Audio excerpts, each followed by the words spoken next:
Good evening, everyone. I would like to welcome you to the 2024 All-School Read. This event began in the spring of 2012 when I was not yet dean, but received a phone call from my predecessor saying a student has suggested that we have an event in which we all read the same book. And the book that she has recommended, this was Marilyn Kendrick, some of you will remember Marilyn, is Michelle Alexander's The New Jim Crow. I thought it was a great idea. We did it, and we've been doing that every year since. And it seems fitting tonight that we would be reading The Other Side of Prospect, which is in many ways a type of a bookend to The New Jim Crow. And we're thrilled to have the author with us tonight. And to introduce him, I'm going to call on Professor Jerry Street, who has been affiliated both with Yale University, 15 years as chaplain, over 30 years on the faculty here in various capacities, now full-time, but also a very well-known minister in New Haven, in the area where the events have taken place at serving the Dixwell Avenue United Church of Christ. So Jerry, would you introduce our speaker?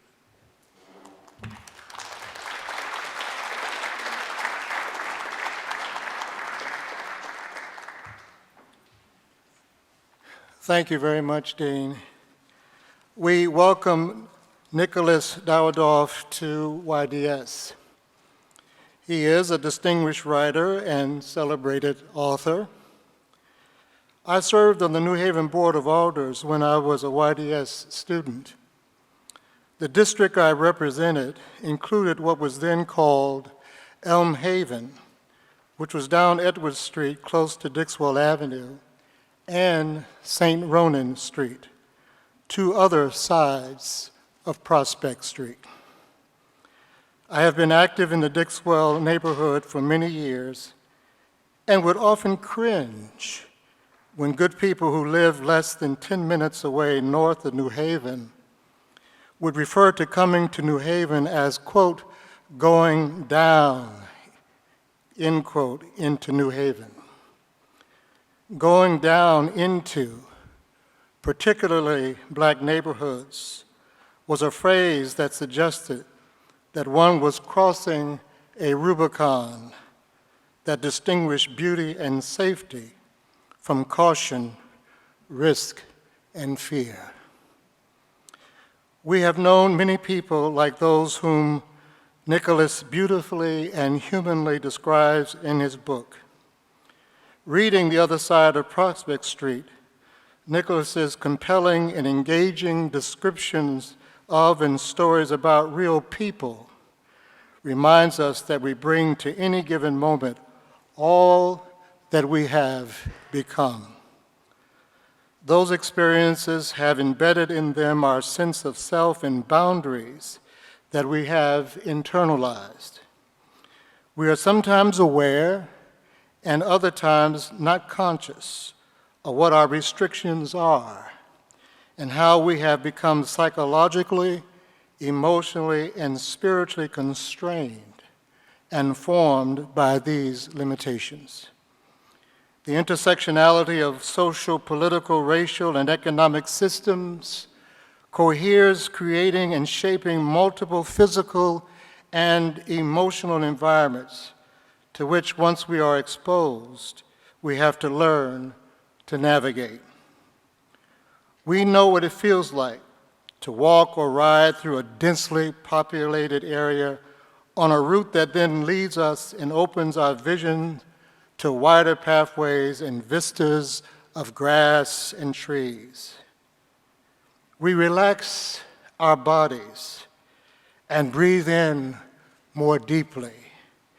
We feel the social determinants of health in our bodies. The Other Side of Prospect Street is about America, its many ethnic communities, rich and poor, white and black and brown, and legacies of racism and injustice that continues an expression of violence in our time. The other side of Prospect Street raises many difficult and important ethical and theological questions about racism, environment, justice, and community. The least of these questions is what makes violence in whatever form inevitable, and what makes the use of violence preferable? Why do we as a society have an incarcerable fetish? What might be our response to violence and injustice as human beings, citizens, and communities of faith? Welcome to this important conversation, and we thank you, my friend, for facilitating it. Let us welcome our speaker.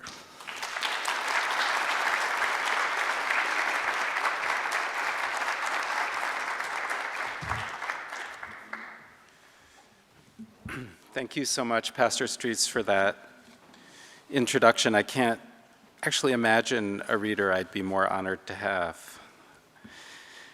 And thank you all for having me come, and to Dean Sterling and to Lynn Haversight for making me feel so welcome.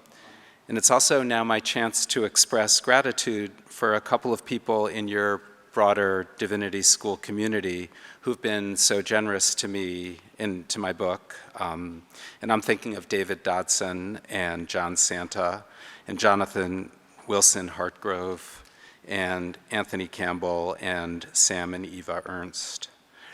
It's also a chance to, because she never gets to come, because she's always, one of us always has to be home with the kids, thank my dear wife, Kari Pitkin, who put up with the 8 years of 7-day weeks that writing this book required.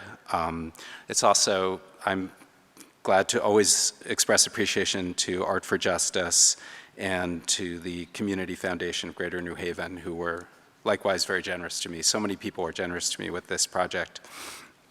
I brought along some spontaneous remarks.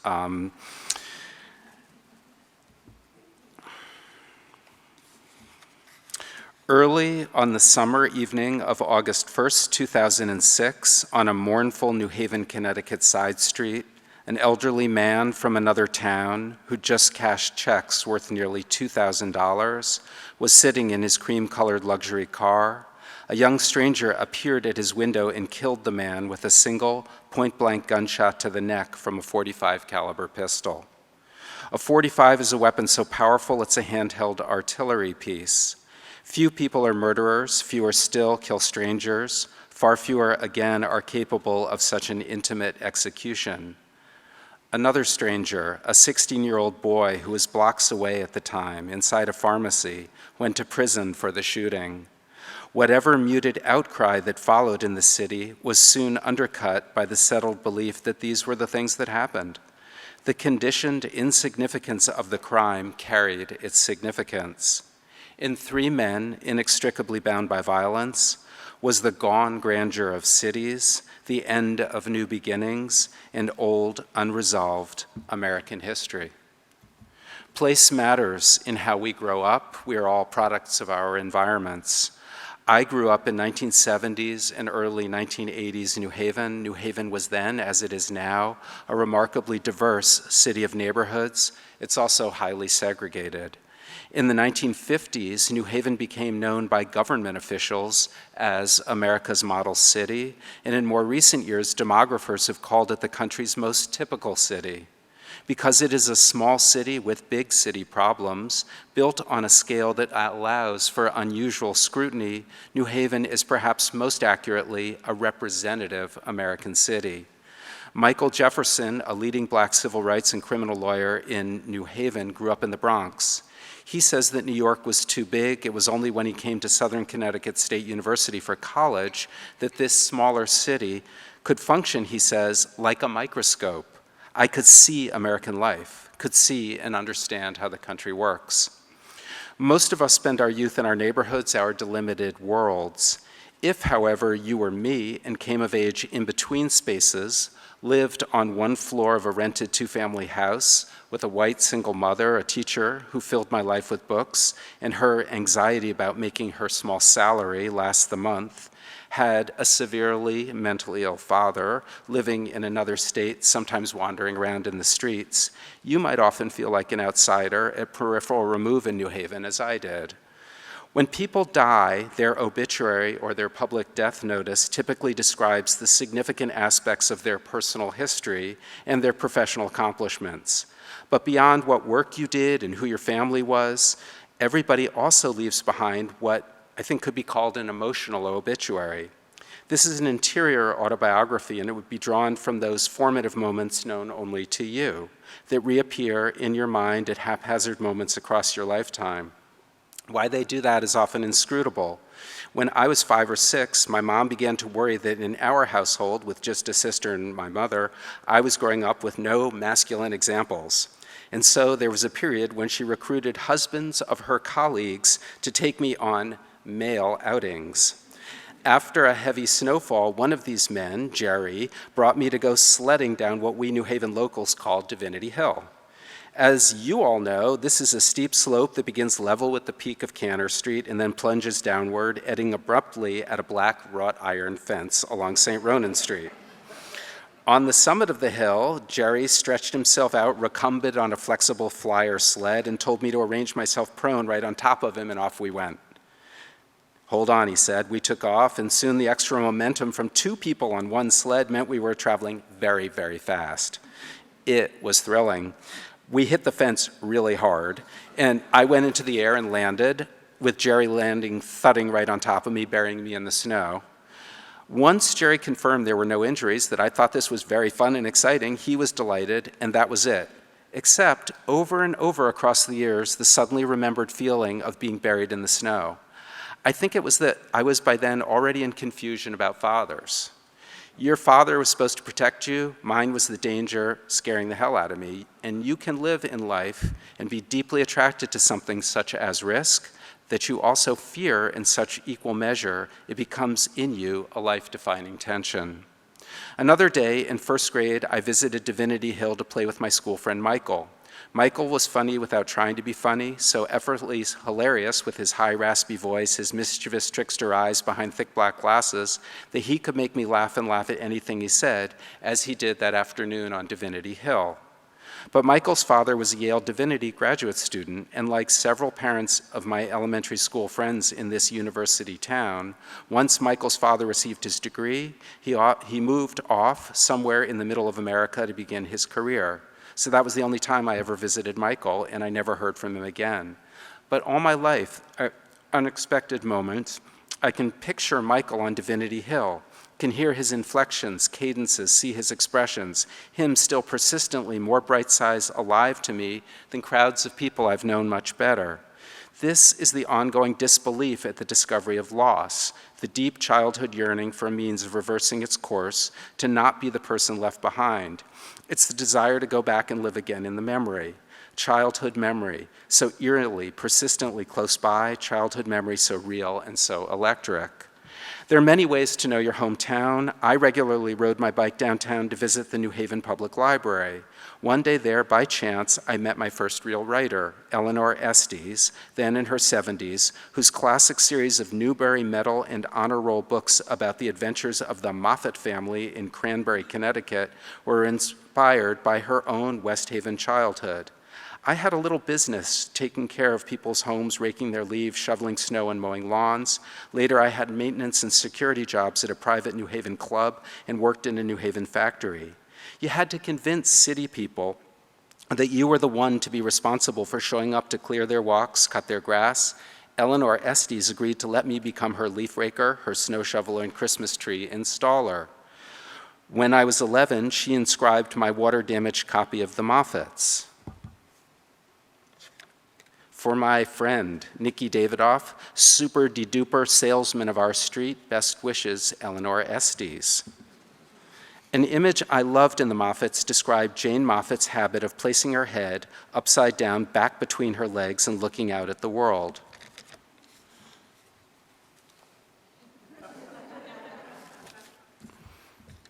This method, Jane believed, gave life a clearer, brighter aperture.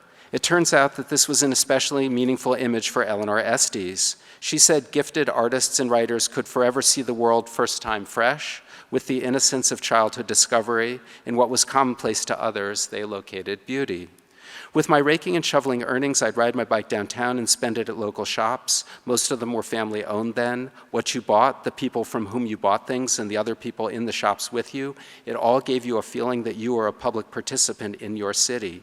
Merchants came to know you, your tastes and habits, and they might inform and deepen them.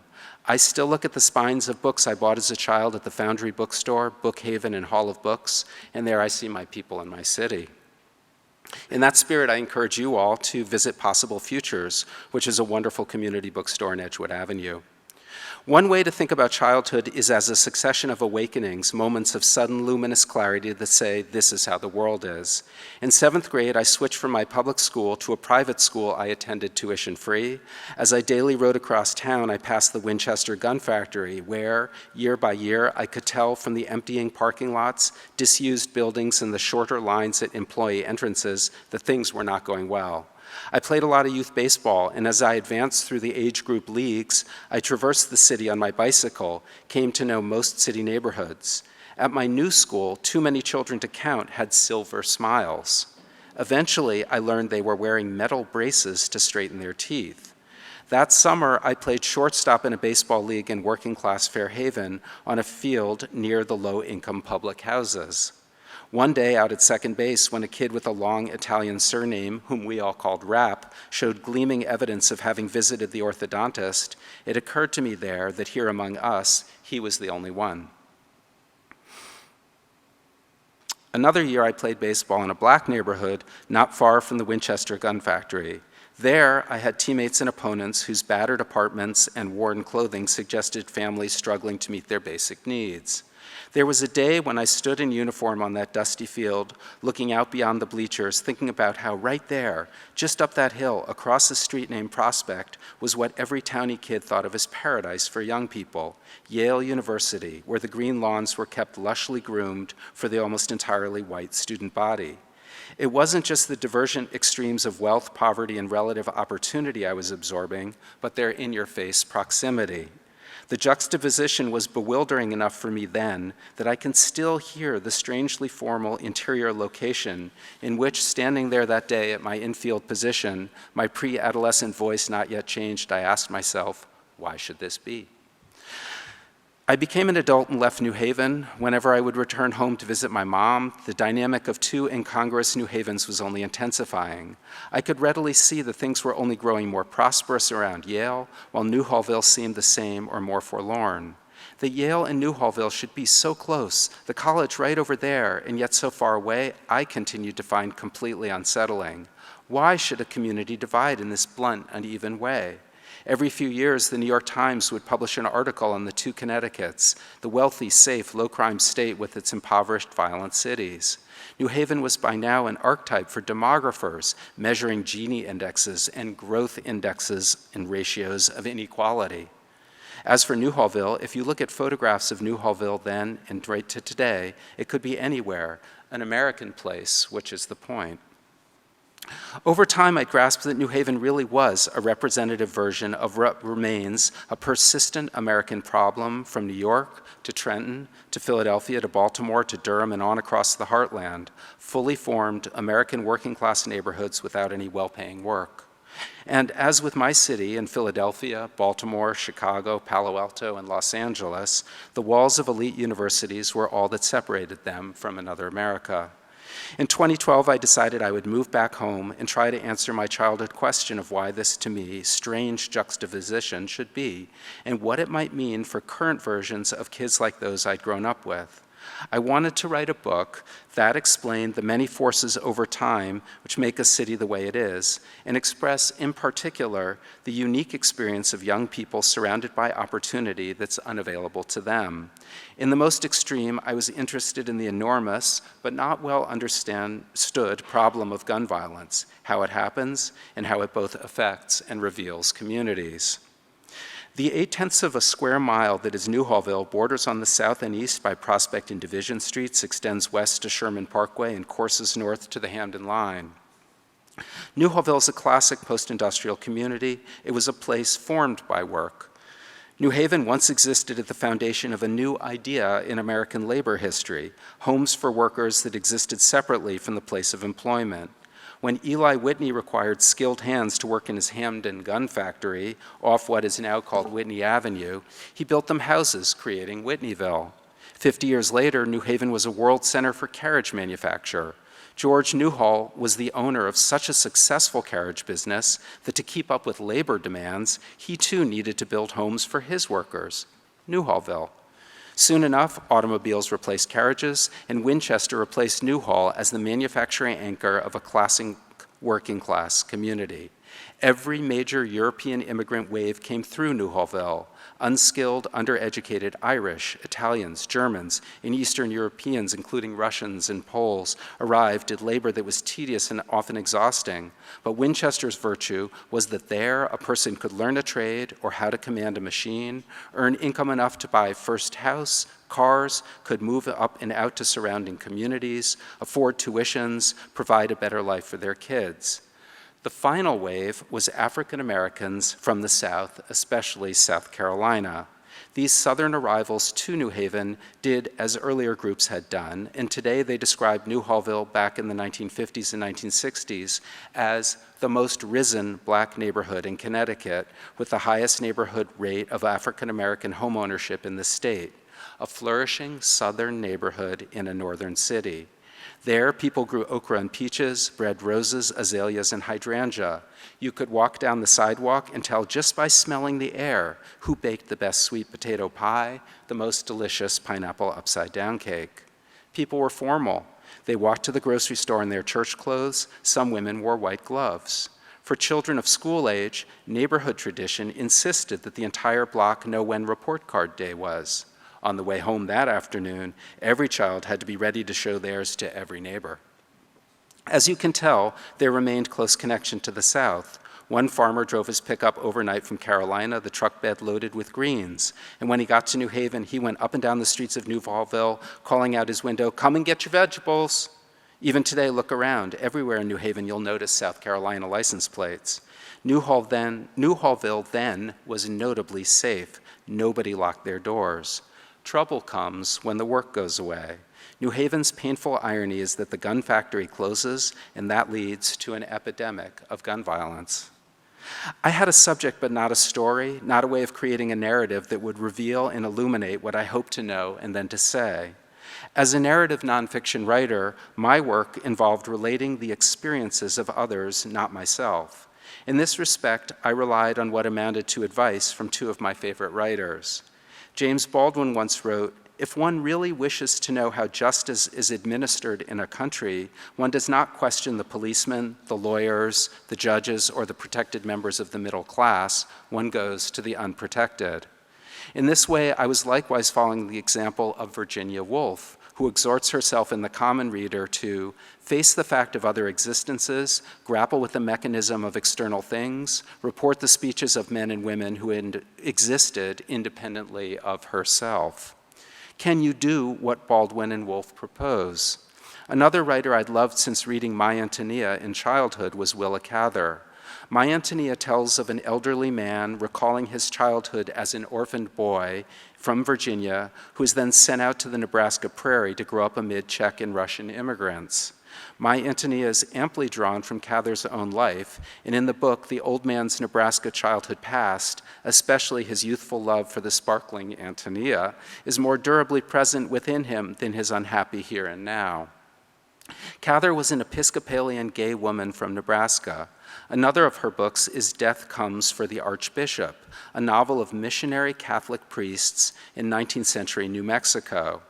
The Catholic critic who reviewed it for Commonweal said, "Miss Cather is not Catholic, yet certainly no Catholic American writer that I know of has ever written so many pages so steeped in spiritual knowledge and understanding of Catholic motives, and so sympathetically illustrative of the wonder and beauty of Catholic mysteries as she has done in this book." It's her generous commitment to celebrating experiences of others that I so admire in Cather, as well as her ability to convey what is sublime in the everyday.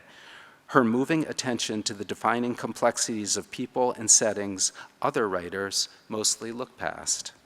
In New Haven, as I explored my own incipient subject, one day a New Haven criminal lawyer called me on the telephone. He'd heard what I was doing, and he wanted to tell me about one of his clients. This was a young man from Newhallville named Bobby, who'd been in prison for 8 years since age 16, having been coerced, the lawyer said, by police into falsely confessing to a Newhallville murder Bobby hadn't committed. The victim was an elderly man named Pete Fields, who'd grown up on a South Carolina farm, come to New Haven in the 1950s, and done well, moved up and away, lived in a large house in a town outside the city. Pete Fields had been killed while visiting Newhallville, his childhood neighborhood. He'd probably been set up by people who knew he was coming to the city that day and would have a lot of bill-paying cash on him in his wallet. The lawyer said this case might inform my project. The point seemed to be that Bobby's life trajectory had been shaped by the isolated neighborhood he grew up in, that, if what the lawyer said was true, Bobby hadn't, in effect, been seen for who he truly was. More broadly, by growing up segregated and set apart, kids like Bobby were more vulnerable to all kinds of trouble, including overzealous policing. The parallel point about police, by the way, is that you can't solve crimes without accurate information, and people who don't already know and trust you won't help you in a crisis when you suddenly need them. On a snowy Sunday, I visited the lawyer in the old rambling New Haven house, converted by a law firm into its office. His desk was up in the former attic under the eaves. I looked through boxes of documents in the attic. I didn't know the lawyer, and I had, of course, no idea whether Bobby was innocent or guilty, but the materials seemed persuasive, seemed to speak to questions I'd been asking. The lawyer's name is Ken Rosenthal, the first member of his family to attend college, Yale, class of 1967. Years later, thinking back to 2010, Ken Rosenthal could no longer remember how it was that he became Bobby's lawyer. Rosenthal was a wholehearted person, someone who occupied himself with legal projects so time-consuming, years of strenuous effort, that they rapidly became what he had always been doing and always would be doing. His moment-to-moment engagement in these cases was complete. He did not defer or avoid or postpone or procrastinate or run errands. When others temporized, he became impatient, might rail against these obstacles to his onward motion. For recreation, Rosenthal was a long-distance runner who at age 65 completed his third marathon in 18 months. But more accurately, all of those running races, like his cases, were one single forever race. He didn't care about money, he didn't care about fame, he didn't care what he drove or ate or wore. He had no evident relationship to irons, dry cleaners, combs, fabric softener, or dinner time. When he submitted to family summer vacations, it was understood that he would pack law books but not his swimsuit, and his days would be spent at the nearest library. Occasionally, there came a morning when he stayed away from the library. Then, he could be found at the regional courthouse, observing. To children's birthday parties, he brought the legal briefs he was drafting and sat on the couch, penciling improvements amid hats and hooters. He almost always took on unwinnable cases, put in his all, and lost way more than 90% of them. But against opposing lawyers with the most fearsome reputations, sometimes he won. I went to the Cheshire Correctional Institution with Ken Rosenthal and met Bobby. I liked him right away. He seemed frank and candid, qualities in vivid contrast with what Ken Rosenthal said he'd done, what the police said he'd done, falsely confessed to the worst thing you could do to another person. I began visiting Bobby regularly. I met people in Bobby's immediate community. I met police familiar with his case, police familiar with the ways of the department. I was no expert, but there was for me a growing sense of his innocence. There was also a growing sense that he was a good subject. As readers, you all know that not everyone is. I thought this about Bobby partly because of things he told me earlier on. Don't make me a saint, Nikki, he'd insist. There was his willingness to relate his flaws, unflattering parts of himself. Let's be clear, nobody believes they'd falsely confessed to a murder they didn't commit. Bobby, too, wanted to understand why he had given in to police pressure. It was coercion, but even so, Bobby believed he had to justify his action, and over time he convinced himself he must be in some way guilty and deserve this. Outside himself, he was such an observant person. Bobby had the ability to inhabit the lives of others and express them later with rare recall. He had sympathy for suffering men and women, and he was unusually perceptive about people and their motivations. As he described his own emotional autobiography, it was vivid with detail that made me see him across his past life. He could also talk about other children's interior lives, including how undermining it felt to be on the other side of the city's invisible railroad track. Like every kid from Newhallville, Bobby knew what it meant to grow up around guns. In our divided country, where people's opinions about legal guns so often veer quickly into the certainty of ideology, here's some truths. Legally owned guns are almost never fired at people by those with the permits to use them. Wealthy and poor people alike find sources of identification and status in a gun similar to those many Americans locate in cars or brands of clothing. One woman from Newhallville says that among young men she knew, it became a trend like sneakers. It's, I have to have the latest sneakers, I have to have the latest gun. They make it so cool to have a gun. They. Back during Winchester's era of high sales, the gun company chose 12 as the age to begin marketing guns to future customers. The advertising copy from the time read, "There isn't a boy in your town who doesn't want to own a Winchester rifle." Most kids Bobby grew up with stayed in the neighborhood. Bobby was the unusual Newhallville kid who'd ridden his own bicycle all over New Haven, seen both sides. He said that one of the qualities of neighborhood isolation was that you were so stuck in place you didn't know what a future looked like. Kids Bobby knew weren't having fortunate, broadening experiences, meeting people like Eleanor Estes and like Jerry. The pervasive hopelessness around Bobby expressed itself in many ways. Struggling people, he said, took comfort variously in everything from faith, exercise, cooking, sex, family, and love, and alcohol and drugs. Some few had so much trauma, most notably exposure to violence at a young age, early loss of loved ones, parental addiction, severe neglect. It led to emptiness of spirit, anger, fear, a complete lack of optimism, and they became violent themselves. Worth noting is that living in a vulnerable place, and yet not far from a section of the city where young people are conspicuously well cared for, was painful for kids in Newhallville.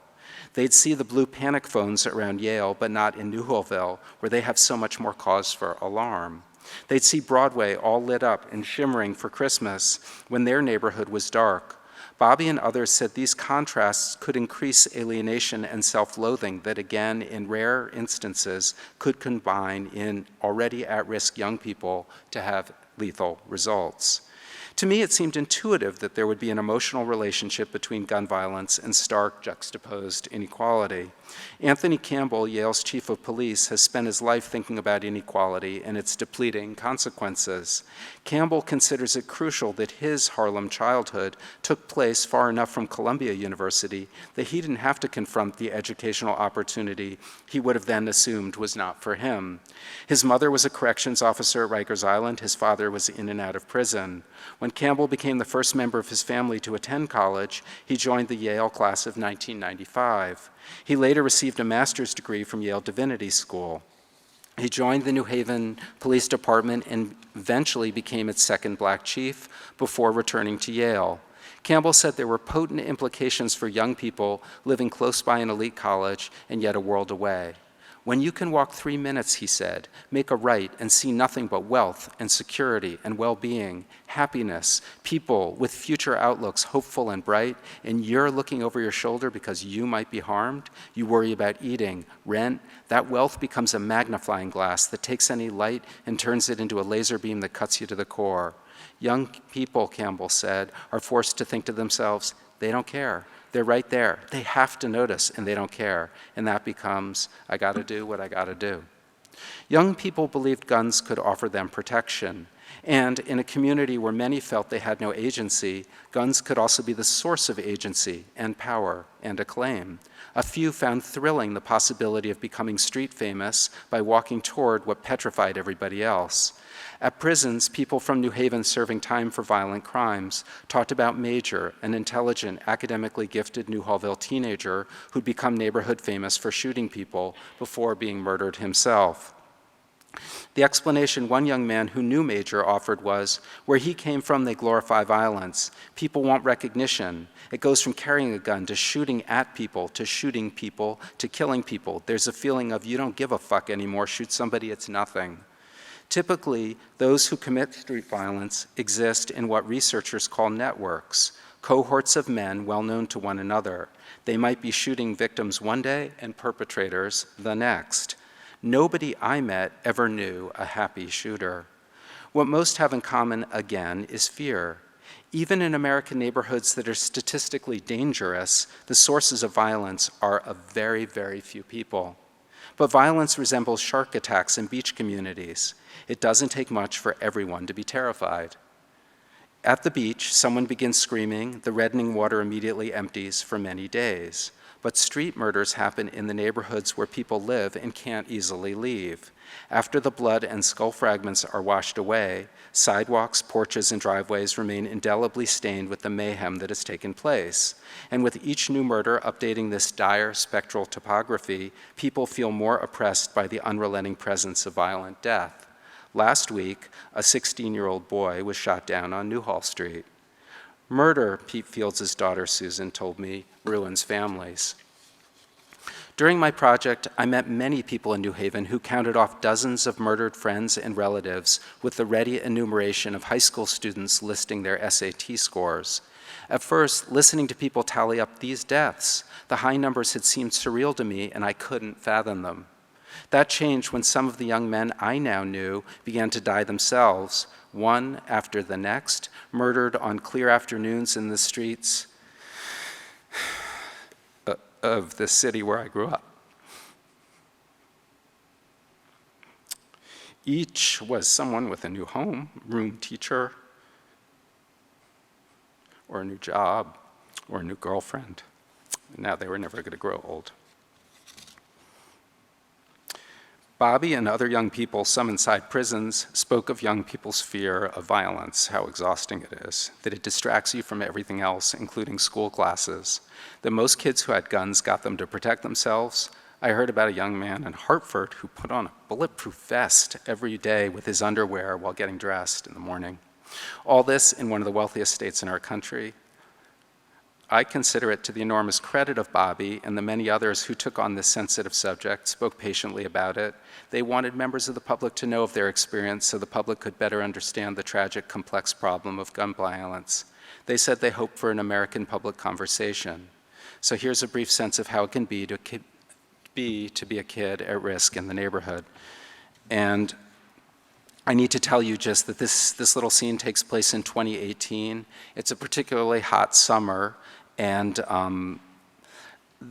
Bobby's sort of favorite moment of the year every year as a child was a round-robin basketball tournament that takes place every summer in Newhallville. This is when the best players in the city form teams and they come together and they have really intense tournament games. The crowds around the court is right next to Bassett School, and players are playing in this, sort of fenced-in court, and all around, many rows deep, are lots and lots of people, and people are cooking and playing music out on the lawn, and it's incredibly fun. But in 2018, there'd been a spate of shootings, and so nobody was going that year. And I should also tell you that one of the people who's about to be mentioned is a guy named Juneboy Outlaw, and he was a violence interrupter, which means he works with kids who are at risk for violence. So this is 2018. Into this tense neighborhood moment, steps from where Bobby had lived before prison, on the last Sunday in July arrived the street outreach worker William Juneboy Outlaw with a lawn chair, which he set down facing the court from right smack in the middle of the sidewalk along Sheldon Avenue, his address long ago as his own youthful street days were beginning.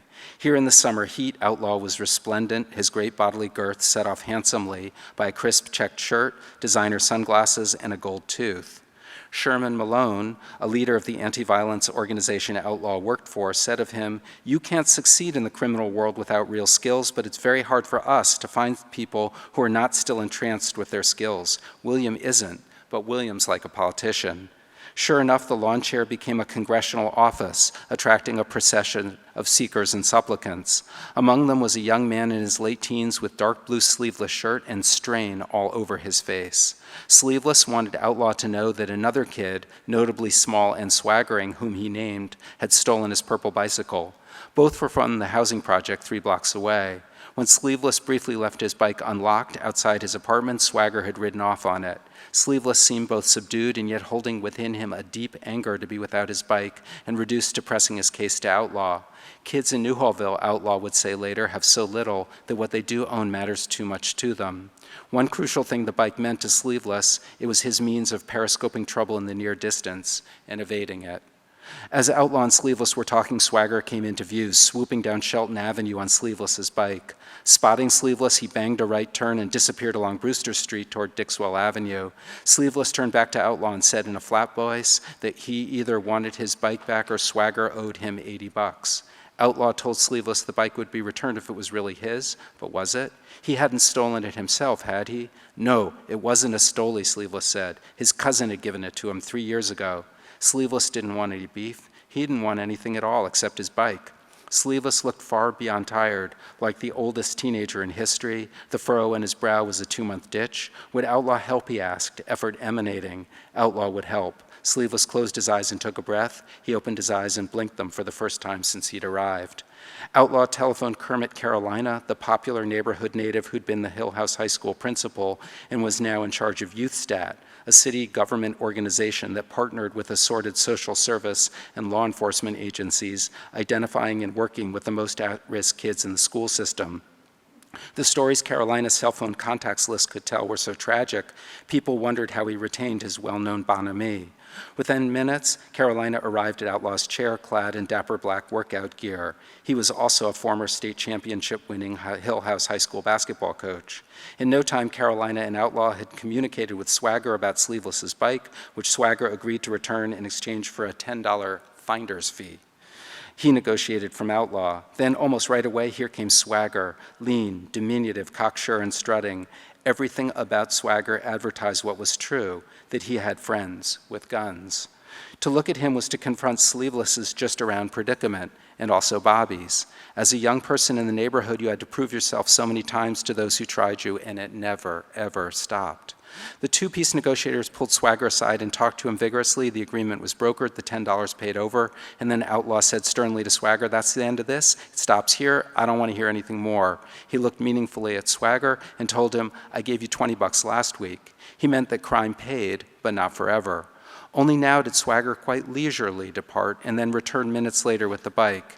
It was a simple mountain bike model, and not, in fact, purple, but red with uneven streaks of blue spray-painted over portions of the red. Both coats of color had sustained abundant scrapes and scratches, and the frame tubing was well buffered with use. A thick chain with lock was coiled around the seat post. Swagger walked off without looking at Sleeveless. Sleeveless had never looked at him. Once Swagger was gone, Sleeveless hopped on his bike and rode away.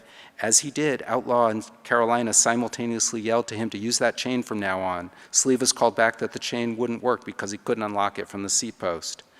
Outlaw and Carolina agreed that the second coat of spray paint probably did mark the bike as a stoley. They had pessimism about Swagger. He was close to another neighborhood kid with an ascendant street reputation.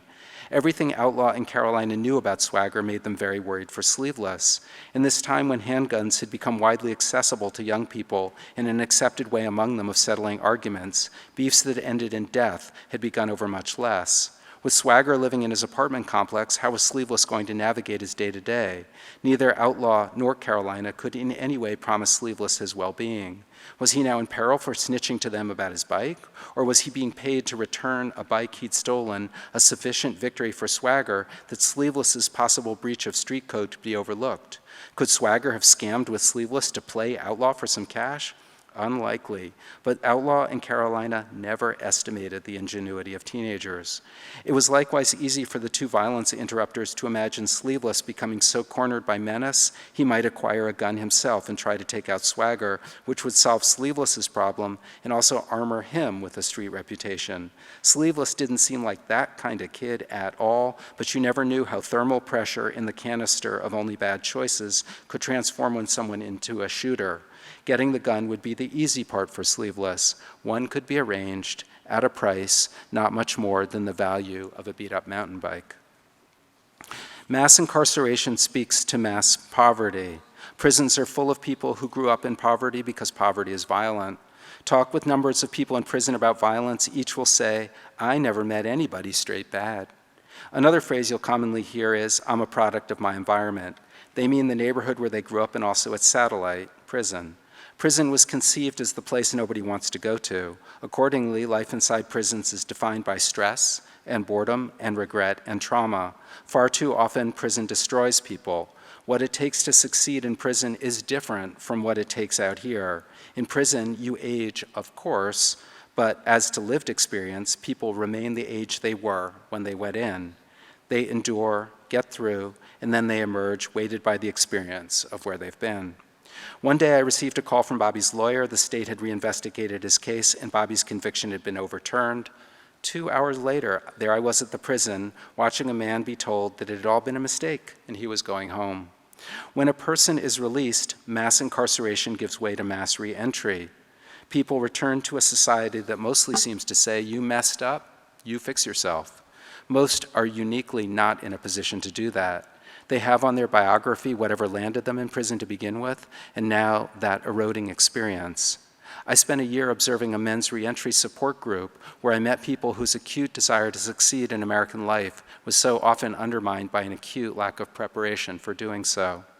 Bobby is a good example of how difficult prison reentry is. He was exonerated, but still emerged marked only by the difficulties of his childhood, but also by 9 years of wrongful incarceration.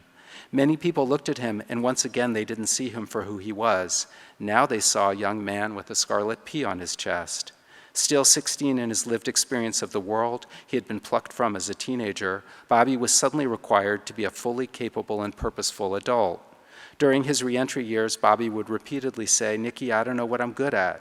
He possessed no marketable skills. His failures and disappointments piled up. He applied for job after job and was rejected for job after job.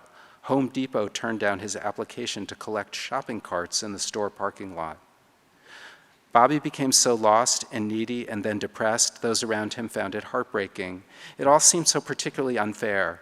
Bobby used to tell me how being perceived as something less drenched people he grew up with in shame. Failures hit them harder, kids would stop going to school because they already felt up against it, and making mistakes at school made them feel so much worse about themselves.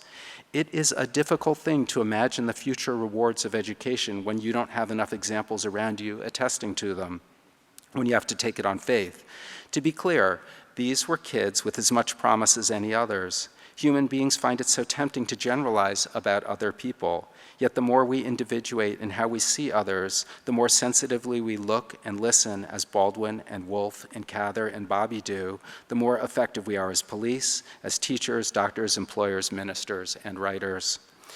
These are all big, complex, sobering American problems, and they are problems of opportunity and the lack of it, and they are problems of our community. To begin, I think all of us must acknowledge them as that, must not remain indifferent. As for Bobby, in closing, here's a sense of him early on during his reentry, when his first priority was many American 16-year-olds' first priority.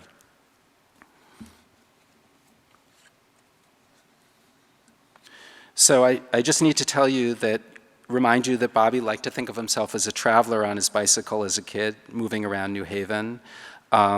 He had an alleged co-defendant, which is to say someone else who was accused, is a kid named Kwame, who was Bobby's close friend. Kwame was a little younger, and he spent age 15 and age 16, both those birthdays, in prison, and he was then acquitted at trial, but he was ruined by prison, many people say. The 2-4 is the 24-hour store, a store that was open 24 hours. It's a tiny convenience store in the center of Newhallville, and it was sort of the bright lights gathering place in the neighborhood where younger people loved to be. There was dancing, and there was just hanging out the way kids do, and there were also other things going on. Bobby's prison was in Cheshire, Connecticut, and one of the police officers who interrogated him was a police officer named Clarence Willoughby. On any day when he could again be a traveler, moving around, interacting with people, Bobby was at his most optimistic. He wanted his life to permanently open up. Across the difficult first year after prison, the former boy on a bicycle now made earning his driver's license his first priority. Back when Bobby turned 16, his driver's license wasn't for him a defining American moment or even on his mind. Somebody could always come and get you, he said, or buses, or your friend's mom or dad, we'd all pile in. Growing up in a disenfranchised community, many 16-year-olds from Newhallville didn't pursue their licenses. Glenn Worthy, a Newhallville native who was then principal at Hillhouse High School, said, "When it comes up with kids, they say, 'Hush, Mr. Worthy, I don't want to talk about that now.' Mostly they can't afford it."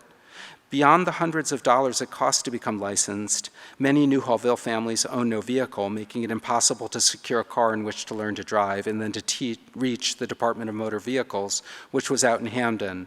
There was also the reluctance to fail, sometimes felt by kids who'd already endured many defeats. Bobby's close friend Shay described getting a license as extra stuff. Shay had been 21 and away at college when she finally got hers. She said that for Newhallville kids, there was no driver's ed class offered at Hill House and no way of getting to the high school in Hamden where such courses were held. Perhaps a license wasn't even necessary. Bobby's mother and father hadn't, so far as he knew, ever had licenses. A lot of people where I'm from ride around without license, Bobby said. This was a practice known to many in Newhallville as riding or driving dirty. Dirty was versatile slang with many applications. Shay said that everybody she knew growing up was dirty somehow. Suspended license, no insurance, car taxes. Let my insurance lapse because it was either phone bill or insurance, food or insurance. Which would you rather pay? Car insurance? That was let me pray. This is a lot of people, and you have to drive to make money at your job, so you take a chance. Bobby was determined. He talked about the driver's license as his golden fleece, said to him it means the world, because when I have my license, I can get a job outside New Haven where it's safer. Bobby's desire was to be upstanding, not someone who resorted to driving dirty, who remained unlicensed because he'd been in prison. He thought having the license would now finally make him feel free. Bobby's cousin Koya helped him get the formal process started with a learner's permit. She and Granddad gave him a few driving lessons, and then Shay took over. They had glorious times together out on the road. Shay loved to drive, and he did too. 4 months after his release from prison, Shay helped Bobby enroll in an 8-hour accredited course on safe driving practices, where he sat in the back row of the classroom behind all the teenagers and enjoyed learning about the potential on-road dangers of a messy car, about how passenger weight distribution affects turning radius. After completing the course came the qualifying tests, first written, then road. Bobby went to the DMV in Hamden to take his written examination, and by the time he got to the DMV, he was visibly shaking. The atmosphere at the squat brick DMV building didn't help. With its uniformed guards, stale smell, the dulled faces of all the people standing by, the DMV could have been a correctional institution. Bobby began his test, and soon a question about skids slid him so far off course that he became rattled, rushed through the remaining questions just so he could get out of that room, get out of the building. He failed the test by 1 point. Afterwards, he could barely speak. He was so crushed. He'd been through worse, which here helped. A day after the test, he allowed, I failed by 1. I was nervous. I didn't know what to expect. Uncertainty makes me nervous. Test taking was a new skill for Bobby. He found the failure made him want this more than ever. I was mad at myself, he said. I'm not anymore. The next available test date in Bobby's part of the state was at the Cheshire DMV in mid-April. He could have waited a few days more and gone to a closer Connecticut town, one where he hadn't been incarcerated, but he was eager to defeat the test, and besides, Bobby felt no need to avoid Cheshire. His time there was someone else's mistake. He began studying the manual, he said, hard. On his second written test day, Bobby arrived at a coffee shop in Cheshire 3 hours before his appointment time, and he prepared like an athlete. He hydrated with water, he ate a banana, and he limbered up with practice tests. He wanted a victory in Cheshire. He'd all but memorized the manual, but these practice tests asked for knowledge of the specifics of tire alignment and teen curfews, areas outside the manual's coverage. What was up with these non-manual related questions? When Bobby answered one incorrectly, he jumped up, nearly knocking the table over. On the way to the DMV, Bobby passed the prison. The Cheshire DMV was a much smaller building than Hamden and had the hospitable ambiance of a National Park Welcome Center. As he went in, Bobby was making nervous jokes and saying, I'm not nervous, I'm not failing, I got this. His dark 26-year-old face contrasted with the rosy white teenagers who were arriving with their parents for the test. As the woman at the front desk signed him in, she took a practice glance and said, you'll do fine. Then she advised Bobby, take your time. Once registered, Bobby disappeared down a hallway. 40 minutes later, he emerged, arms raised, roaring, high-fiving, cheesing. His test score had been nearly perfect. There had been several questions identical to those on the practice test. It seemed like all the answers were popping out, he said, speaking in a joyous rush. I'm souped, I'm turned, I'm ecstatic, I'm so souped. From the car, he made calls, left voice messages. Passing the prison again, he brought up Detective Willoughby. I don't bear him any grudges, Bobby said. It's not in my heart to do that. People can do wrong things, and it doesn't make me hate them. I'm just letting people be who they are. Bobby would have to wait 3 months before taking his road test in mid-July, deferring his wishes he knew how to do, and he was so steadfast about license preparation, it seemed worrisome to think what would happen when there was no longer the upcoming road test to organize his life. He enjoyed practicing with Shay, she warning, "It's no more smooth sailing church drivers out here today, Bobby. You don't let anybody break your flow." Which was not to say Bobby wanted the process to last. "I can taste it," he said. "When I pass, I'm going to cry. You'll see tears." The day before the road test in July 2016, Bobby drove around the city practicing what he judged were his weaknesses. He reminded himself to check his mirrors every 5 seconds, to note the speed limit, to place his hands 6 hours apart on the wheel. Near the 24-hour store in Newhallville, he said, "We were sitting there when they pulled me off the porch and arrested me. It was raining." Then he beeped a greeting explaining that was Kwame and them. Kwame's group was out there every day now. Bobby drove so well you could forget he was practicing. Then, when he made a small error, forgetting to signal for a lane change, his hands trembled from wanting something so much. The next day, the weather was hot, bright, and clear. After all the waiting, everything happened very fast. A large, graying man in sunglasses, a blue agency-issue polo shirt, and blue khakis approached Bobby. The man looked like a country boy state trooper, and it turned out Bobby's examiner was a retired suburban police officer. He asked Bobby to get into the driver's seat, to turn on the car's ignition, to use his turn indicators, first the right, then the left, to press the brake pedal. As the car crept out of the parking lot, Bobby signaled left, and something in the air lifted. Thank you so much.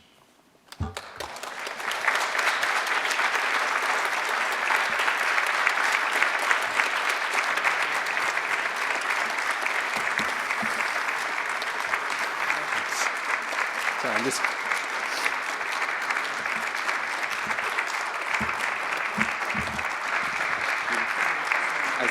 Okay. So thank you so very much for being so open about your own background and your interconnection with this story and why it means so much to you. We're deeply appreciative. I received a number of questions in advance, so I'm going to ask some of you, but then I want to give you a chance to ask questions. So I'm going to group these into 2 groups, if that's okay. Does sound complicated. No, some of these you've already answered. Thank you, Shafton. So these are questions posed by students who I think have read the book. But one question was, did you interview any New Haven public school teachers while researching for this book? And if so, what were the outcomes? What did you learn from those interviews? That's one. And 2 more about your writing. In what ways did your writing, I can repeat these if you want. In what ways did your writing, the book, change you? And the third is, what are your writing disciplines? Do you write every day, every morning? Do you write 1,000 words a day? Just this, I'm sure this is from one of our writers. Okay. So it's New Haven public school public teachers. school teachers. I interviewed many public school teachers. I interviewed and administrators, everybody I could find who was the teacher of the main people in the book. And I wanted to ask them about teaching both these students who, of course, they remembered very well, and I also wanted to ask them generally about their experience of teaching many children in New Haven. And then and it was, my mother was a teacher, and my mother had students from all over the city, and so it was a very familiar thing to me. Teachers, of course, like my mother, you get into it because you care about young people and you want to help them make their lives better so that they can do that on their own. And I met such a variety of people. I will say, I don't want to keep emphasizing violence because there's so much more to a community than violence, and there's so much more to, what I wrote about than violence. But it just flashes into my mind talking with teachers about how they felt when they lost former students. And it was, they never get over it, as of course family doesn't. And so then you also asked. The second question, I just so that everybody knows this, I know that he interviewed more than 500 people for this book. So this was extensive. The second question was, how did writing the book change you? That's, I mean, so many ways. I mean, you know, I didn't have any gray hair when I started. I hope it made me, you know, you always hope that as you go through life, whatever your work is, that you'll become, you know, a better citizen, and that you'll become more receptive to your community and also better at what you do. Most writers, I think, tend to do their best work when they're pretty young or middle-aged. I felt as though through my life, as maybe you could, you know, intuit from what I said at the beginning, that I was always a bit behind.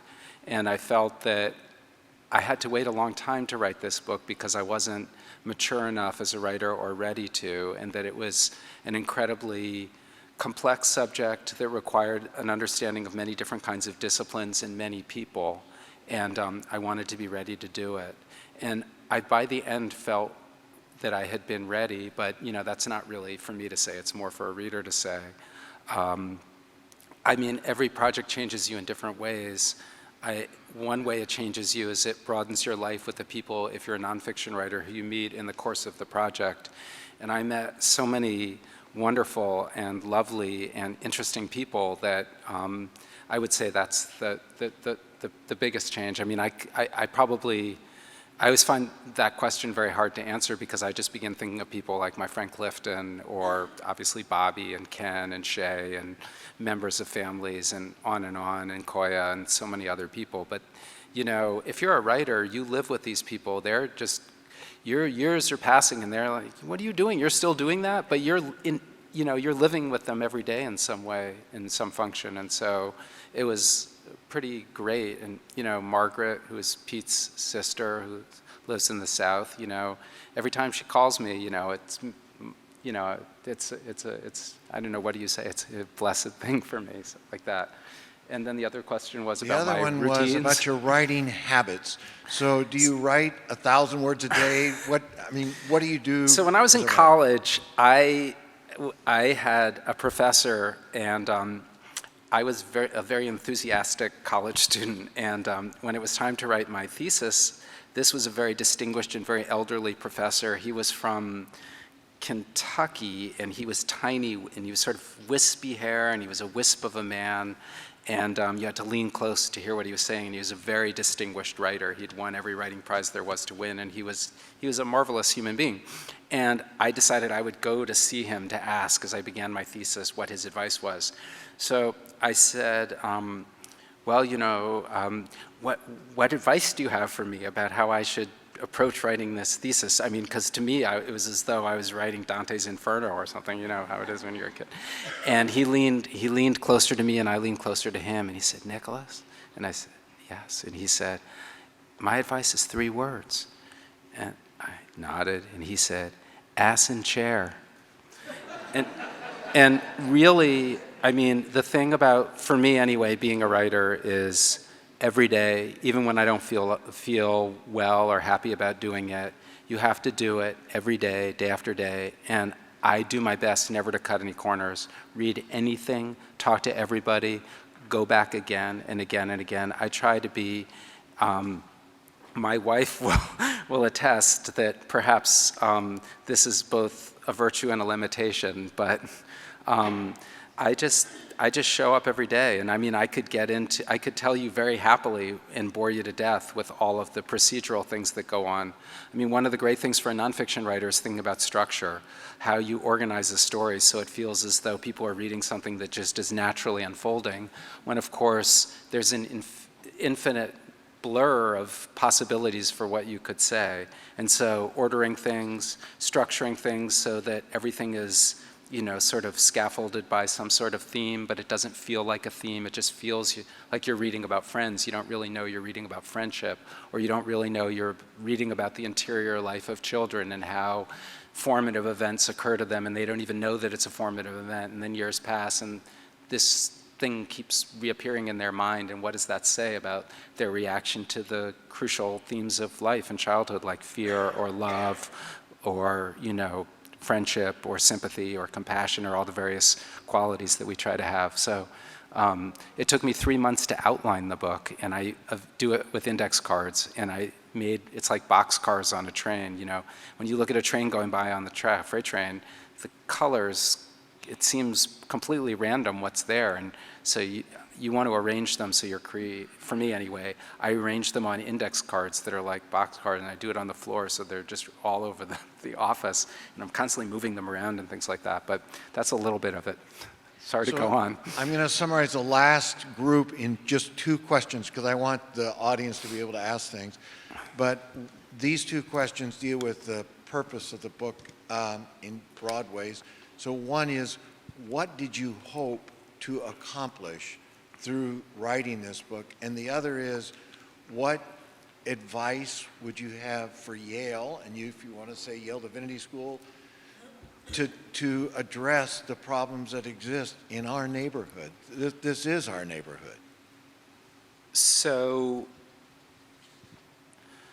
I'm thinking so hard about the second. Can you just remind me the first? The first is, what did you want to accomplish by writing the book? I think one of the things that I was really writing about was indifference, and that it just was amazing to me as a child that there could be all these New Havens and so many people were unaware of most of it. I mean, to me, it was a wonderful place to grow up, both for its joys and its sorrows, because there was so much here.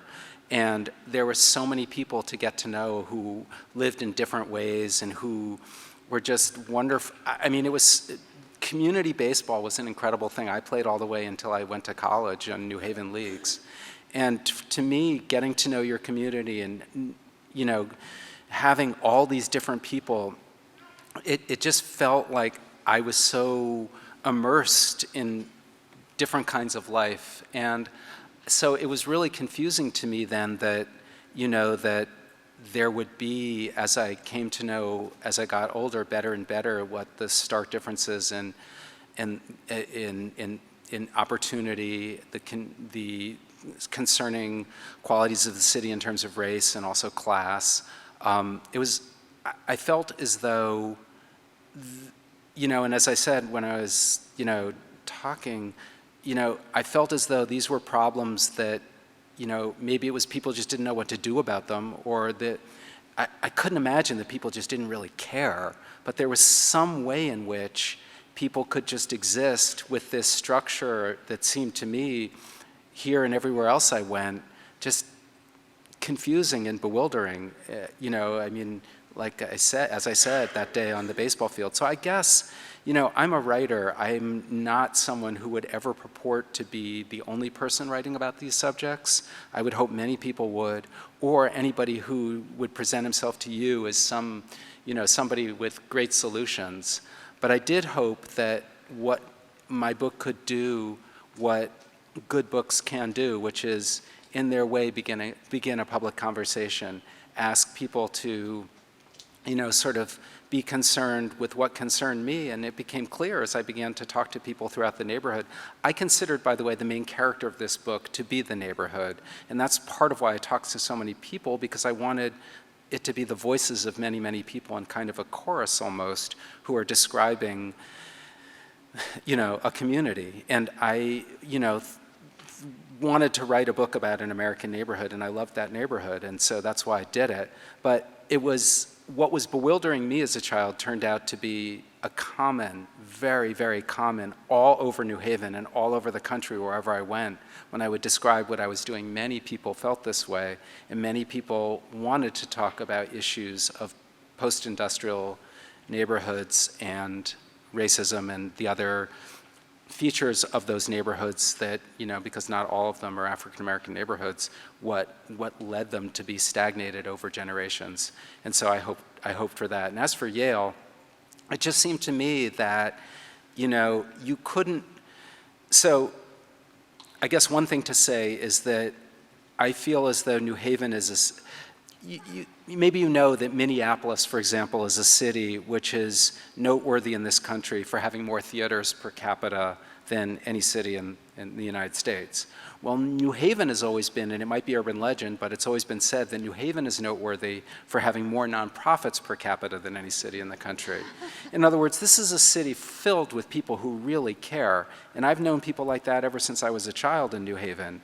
And the caring is obvious, and it matters, and everybody who reaches out and does things for other people, I mean, who am I to say other than that seems like a wonderful and generous way, benevolent way to go through the world. But the problems that we are talking about are big, structural, dug-in American problems. I think often of something President Obama used to say about what it meant to him to be president. He used to say that presidents were defined, really the job was problems. And problems would start out on this train, and they would be moving towards him, and they'd be offloaded as they were getting solved to people who could solve them. But the problems that got to his desk were the problems that were so intractable nobody else could solve them. And it seemed to me just obvious that post-industrial poverty and the inequity that went with it was an Obama's desk level problem. And so I guess for all the goodwill there is in a city like New Haven and many cities like it, with people generously offering of themselves to try and make their neighbors' lives better, it can't be enough on an individual level. These are big problems. And it seemed to me that they were problems that exist within the realm of government, within companies and corporations and businesses that have that kind of wherewithal and agency, and also institutions which are like America's great universities, which are the pride of the country and are admired all over the world.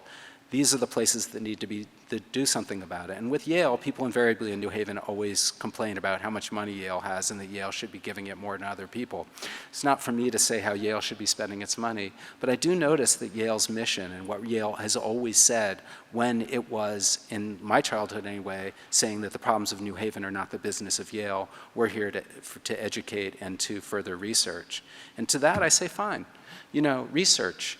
Why isn't there in New Haven a much larger institute for post-industrial studies? I mean, this is the problem of your backyard, and it seems to be the concern of many, many Yale people, but it isn't to me anyway. If you're just asking my opinion and I got to say what I wished for, that's what I wish for.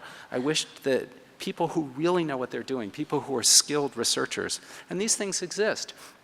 Some of you may know the work of Raj Chetty, who is a great young economist, and he has an institute much like this, which studies, many issues surrounding opportunity in Cambridge, Massachusetts. And to me, New Haven is a much, much more obvious place to have such a thing.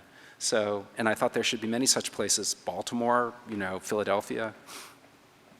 All right, thank you. I know our time is short, but I want you to have a chance. So if you have a question, we have two people who will come with Mike, Shafton and Brock. Oh, not Brock. Beverly. Beverly is coming. Okay, I thought it was Brock. So would you raise your hand? I want to ask you, would you identify yourself? And as I like to say, please disguise your comment as a form of a question. Comments are fine, disguise your question. So we'll take just a few questions from the audience, and we will adjourn to some refreshments.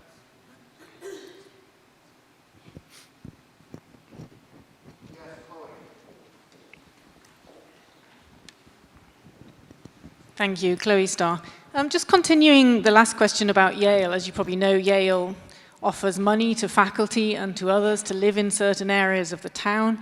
And I was having a conversation about your book with a colleague not too long ago, and I'm still looking for a house and was looking in various neighborhoods, and they were suggesting that your book tells us why white people currently should not be buying in areas like Newhallville because we would be making money that shouldn't be ours, as it were. And I said, that's not my reading of the book. So I'm just curious as to what you think about the changing demographics of traditionally African-American areas in the city and what we can or cannot, should or should not be doing about that. Well, I mean, like all these questions, that's a wonderful question and a complicated question, and it can go a lot of ways. It's not for me to prescribe the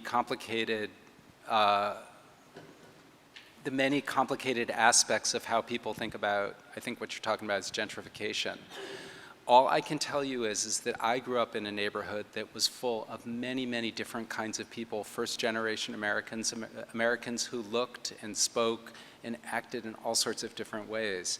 And just for me personally, and for many people that I've known, and again, this isn't prescriptive, this is just my personal experience, I've always thought, you know, my family came from countries that were not countries that were receptive to other people coming to them. These were sort of, if you were looking at them as something that was aesthetic, they'd be almost monochromatic countries. And they arrived here and they were astonished that so many different people could be embraced as one thing. That people of so many backgrounds and so many different skills and started in so many different ways were all considered Americans. And I am very skeptical of things like the American dream, and I'm certainly the enemy of something called American exceptionalism.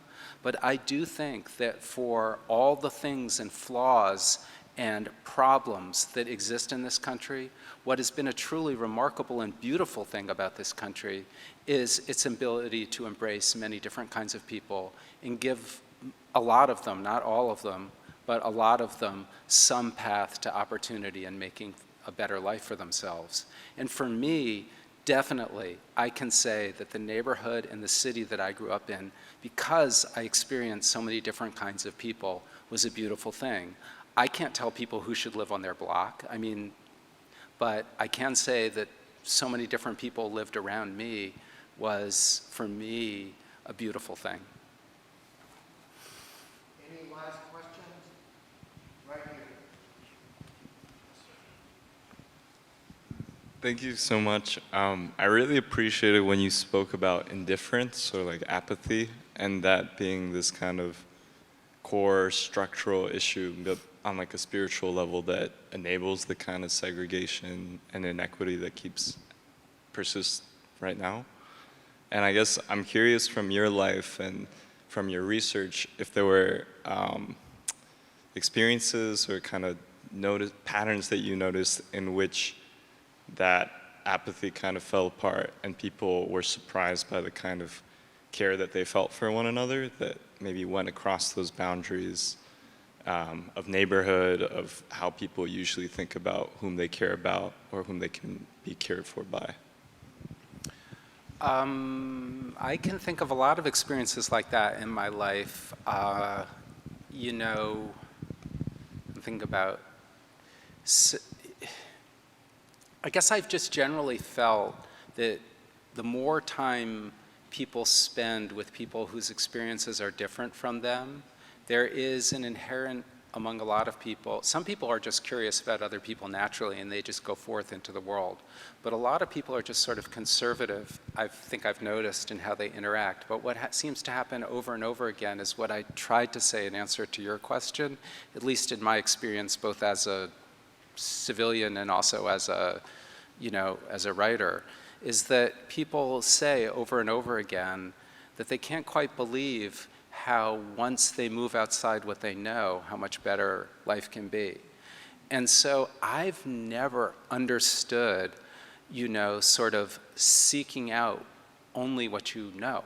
I mean, you wouldn't be much of a writer, especially a nonfiction writer, if you did. I mean, I hope the job is defined by a kind of curiosity. But I always think that what I am as a writer is also what I kind of enjoy in my community, which is people who share the qualities of a good writer. I mean, a nonfiction book is really just lots of people who are real people expressing themselves to you, right? And so for me, I just think that, I'll give you one example. Shortly after President Obama was first elected, the New York Times Magazine editors met with me and they wanted me to write a piece about a community in the country where nobody had voted for our first African-American president, or not nobody, but you know, a very small percentage of voters in that particular county or district, and to see what would happen over the course of a year, because he was considered such a charismatic and appealing person that people felt that maybe a lot more people, as they got to know him and overcame whatever their inhibitions had been about such a leader of the country, that maybe there would be change. So I went to this community in Alabama, and I spent a year going back and forth. I arrived on Inauguration Day, and I went back and forth for the year, and I think about 18% of the county had voted for him. And, you know, it was, to some degree, I felt kind of foolish because I kind of missed the story, which is that people were receiving their information at that time, and again, this is 2000, you know, this is many years before we heard of a phrase like fake news, but people were receiving their information from two places. They were watching Fox News or they were listening to Rush Limbaugh.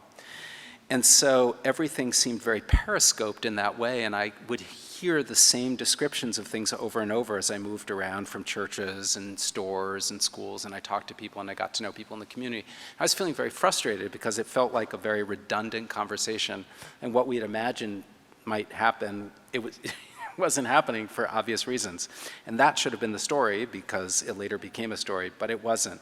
But what did happen is that eventually I decided that I had to take matters into my own hand, and I got President Obama's first book, which is a book that, you know, Dreams of My Father, which is a book that I have tremendous admiration for just as it's just a terrific and very moving and beautiful book. And I decided I would create a book club at a local church, and which I did.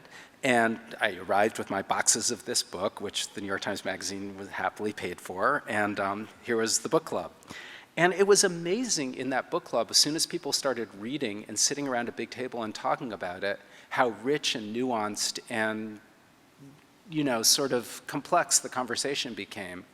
And I thought several things. I thought it's great when people start talking about things in a way that they hadn't talked about them before. Here was this Yankee showing up who, you know, I was immediately a sort of a strange spice in whatever the meal was. And, you know, people were arguing and they felt different ways. And then weird things began happening that I was completely unprepared for. Like people would call me up and ask me to like meet up with them, and they would confess things and stuff. And this was not who but I mean, when I took away from that, the piece I ended up writing, you could look it up, was a pretty sobering piece. But what I took away from those moments was incredible optimism. And again, I feel out of place speaking for other people in terms of what people can do, but I can't help but report in my experience of talking to all these Americans over all these years that that's my prevailing opinion, that everybody's capable of many different kinds of things, many wonderful things, many kinds of self-improvement, and also, if pushed hard enough, many kinds of things that some of us might use a word like dangerous or evil or so forth. So I never believed that I or most people I know wouldn't do something. I just think so much is opportunity and circumstances and who you're around. And that's one more reason I think it's really important for neighborhoods and communities to be strong for everybody. I hate to do this, but I need to call this to a conclusion. Would you join me in thanking